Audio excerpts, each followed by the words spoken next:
Welcome back to another Mayor's Minute Havelock. Today, let's talk about green waste. So there's been a change to our ordinance. It passed last Monday, and I'm going to explain to you why we did it and what it looks like. So you've already seen a Facebook post, had a little bit of data in it for you to get started on information. But if you're still a little confused or you got questions, here's where we're going to answer them.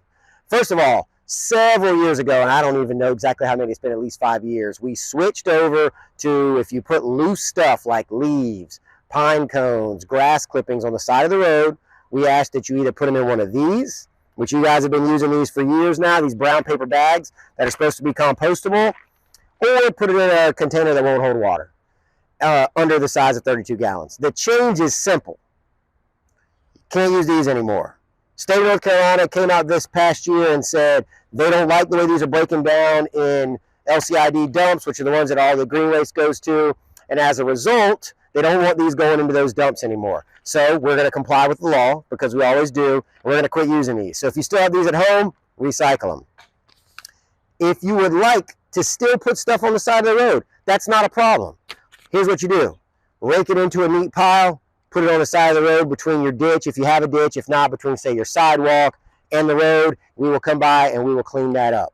If you don't like leaving it loose on the side of your road, and you just want something in a container, that's not a problem either. You can use a 32-gallon container or smaller, which, by the way, a lot of you are using the little green recycle bins. Those are perfectly fine. You can still put your stuff in that, put it on the side of the road. We'll get that as well. But you do not have to use a container unless you just want to, which some people do. I do. I have a lot of pine cones. I don't like to pile them on the side of the ditch. They just fall back in my ditch.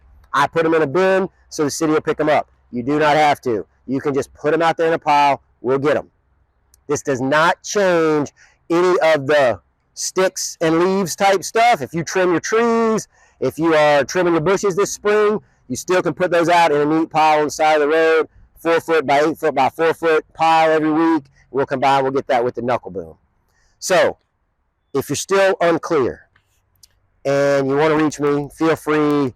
You can come by City Hall. You can call up here. We've got people standing by to answer your questions to make sure that you fully understand. Also, we've got this brochure, and it's one that we've had before, but we've already updated it to change the yard waste part. Yard waste includes, I won't read it to you. Yard waste includes grass, pine straw, weeds, hedge clippings, garden waste, and leaves. So leaves, excluding limbs, you can put in a neat pile on the street. Or, if you would like, in a 32 or smaller gallon container that doesn't hold water, meaning it has a lid or it has holes drilled in it, right? We're actually making it a lot easier for you. Your rate is not changing. We're just trying to comply with North Carolina law, and our folks are going to come out and clean that up with the trucks we already have. If you have more questions, again, come by and see me at City Hall. Give us a call, 444-6400, and we've got folks that can answer your questions if you've got specific ones. If you see me in Food Line and you want to understand what to do, let me know and I can explain it to you there too. Hey, good luck cleaning your yards up this spring. These new rules should make it a lot easier. Y'all have a great day.